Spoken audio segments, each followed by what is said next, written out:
नमस्कार. उत्तम मराठी दिनविशेषमध्ये आपल्या सर्वांचं स्वागत. आजच्या दिवशी म्हणजे 25 नोव्हेंबर रोजी भारतात आणि जगभरात घडलेल्या काही महत्त्वाच्या घटनांविषयीची माहिती आज आपण जाणून घेणार आहोत. 25 नोव्हेंबर 1947 रोजी जम्मू काश्मीरमधील मीरपूर येथे एक भयंकर हत्याकांड घडलं, जे इतिहासात मीरपूर हत्याकांड म्हणून ओळखले जाते. ही घटना भारतात आणि पाकिस्तानच्या फाळणीच्या वेळी झालेल्या जातीय हिंसाचाराचा एक भाग होती. मीरपूर जे सध्या पाकव्याप्त जम्मू काश्मीरमध्ये ते मुख्यतः हिंदू आणि शीख बहुल क्षेत्र होतं. या भागावर पाकिस्तान पुरस्कृत जंगली आक्रमकांनी हल्ला केला होता. त्यानंतर मीरपूरच्या रहिवाशांनी स्वतःचा बचाव करण्यासाठी शौर्याने लढा दिला, परंतु त्यांच्याकडे पुरेशी शस्त्र आणि संसाधनं नव्हती. जेव्हा आदिवासींनी मीरपूर काबीज केलं तेव्हा हजारो निष्पाप नागरिक मारले गेले आणि मोठ्या संख्येने स्त्रिया आणि मुलांना कैद केलं गेलं. अनेक महिलांनी स्वतःचं रक्षण करण्यासाठी आत्महत्या करण्याचा पर्याय निवडला. नरसंहारानंतर वाचलेले एकतर निर्वासित झाले किंवा त्यांना अमानवीय परिस्थितीत निर्वासित केलं गेलं. 25 नोव्हेंबर 1982 रोजी भारतीय महिला क्रिकेटच्या महान खेळाडूंपैकी एक असलेल्या झुलन गोस्वामीचा जन्म पश्चिम बंगालमधील चकदाह इथं झाला. झुलन यांनी MRF अकादमीतून प्रशिक्षण घेतलं. वयाच्या 15व्या वर्षी त्यांच्या गोलंदाजीनं संघ निवड करणाऱ्या परीक्षकांचं लक्ष वेधून घेतलं. त्यानंतर जानेवारी 2002 मध्ये इंग्लंड विरुद्धच्या वन डे मालिकेत झुलन गोस्वामी यांना पहिल्यांदा भारतीय महिला क्रिकेट संघात खेळण्याची संधी मिळाली. झुलन गोस्वामींच्या नावावर अनेक मोठे विक्रम आहेत. त्या जगातील दुसऱ्या सर्वात वेगवान गोलंदाज म्हणून ओळखल्या जातात. आंतरराष्ट्रीय क्रिकेटमध्ये 2000 पेक्षा जास्त षटकं टाकणाऱ्या झुलन गोस्वामी या जगातील एकमेव महिला गोलंदाज आहेत. इतकंच नाही तर झुलन गोस्वामी या महिला वन डे क्रिकेटच्या इतिहासात सर्वाधिक विकेट घेणाऱ्या गोलंदाज आहेत. त्यांनी एकूण 333 आंतरराष्ट्रीय विकेट घेतल्या आहेत. झुलन गोस्वामी यांना ICICच्या वतीने पुरुष क्रिकेट संघाचा माजी कर्णधार महेंद्रसिंग धोनी यांच्या हस्ते महिला क्रिकेट ऑफ द इयर पुरस्काराने सन्मानित करण्यात आला आहे. शिवाय त्यांना सर्वोत्कृष्ट महिला क्रिकेटपटूचा किताबही मिळाला आहे. त्याचबरोबर झुलन गोस्वामी यांना 2010 मध्ये अर्जुन पुरस्कार आणि 2012 मध्ये पद्मश्रीने सन्मानित करण्यात आला आहे. 25 नोव्हेंबर 1879 रोजी महान समाजसुधारक आणि आध्यात्मिक गुरु साधू वासवानी यांचा जन्म सध्याच्या पाकिस्तानातील सिंध प्रांतातील हैदराबाद इथं झाला. त्यांचं पूर्ण नाव तवरदास लीलाराम वासवानी होतं.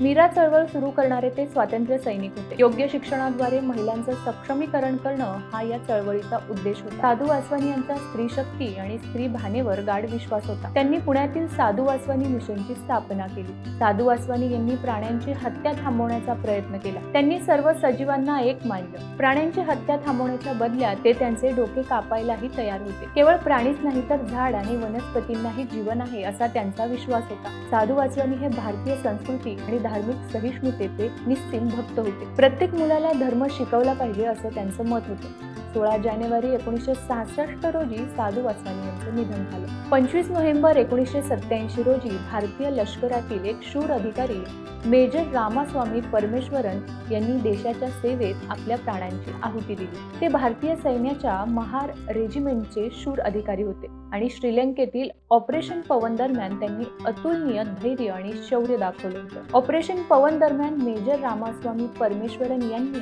शत्रूच्या हल्ल्याचा शौर्याने सामना केला. प्रचंड गोळीबारातही त्यांनी जीवाची पर्वा न करता दहशतवाद्यांचा पराभव केला. मात्र या संघर्षात ते गंभीर जखमी झाले आणि त्यांनी हौतात्म्य पत्करलं. त्यांच्या असामान्य शौर्य आणि बलिदानासाठी मेजर रामास्वामी परमेश्वरन यांना मरणोत्तर परमवीर चक्र, भारतीय सैन्याचा सर्वोच्च लष्करी सन्मान प्रदान करण्यात आला. त्यांचं जीवन आणि बलिदान हे भारतीय सैन्याच्या धैर्याचं, कर्तव्याचं आणि देशभक्तीचं उदाहरण आहे. 25 नोव्हेंबर 1867 रोजी स्वीडिश रसायनशास्त्रज्ञ, अभियंता आणि संशोधक अल्फ्रेड नोबेल यांना त्यांचा क्रांतिकारी शोध असलेल्या डायनामाइटसाठी पेटंट मिळालं. हा शोध औद्योगिक आणि अभियांत्रिक जगातील एक मोठी उपलब्धी होती, ज्यामुळे बांधकाम, खाणकाम आणि वाहतूक क्षेत्रात क्रांती घडली.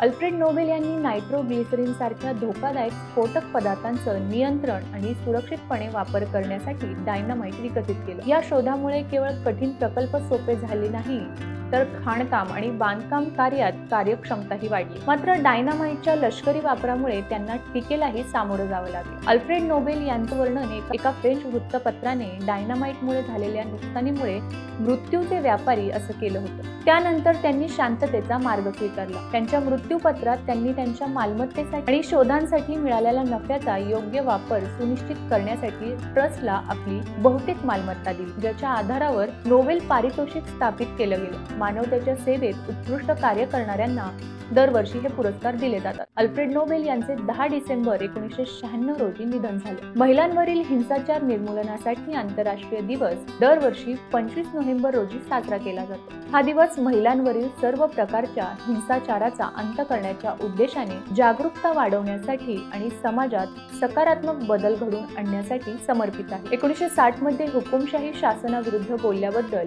डॉमिनिकन रिपब्लिक मधील 3 राजकीय कार्यकर्त्या बहिणी मिराबल सिस्टर्स यांची निघृणपणे हत्या करण्यात आली होती. या हत्येच्या स्मरणार्थ ही तारीख निवडण्यात आली होती. हा दिवस आपल्याला आठवण करून देतो की जगभरातील लाखो स्त्रिया अजूनही शारीरिक, मानसिक आणि भावनिक हिंसाचाराचा सामना करत आहेत. कौटुंबिक हिंसाचार, लैंगिक छळ, हुंडा पद्धत, कामाच्या ठिकाणी होणारा छळ यासारख्या समस्या आजही गंभीर आहेत. तर हे होते आजचे दिनविशेष. हा व्हिडिओ तुम्हाला कसा वाटला ते आम्हाला कमेंट करून जरूर सांगा आणि असेच नवनवीन व्हिडिओ पाहण्यासाठी मराठी न्यूजला सबस्क्राईब करा.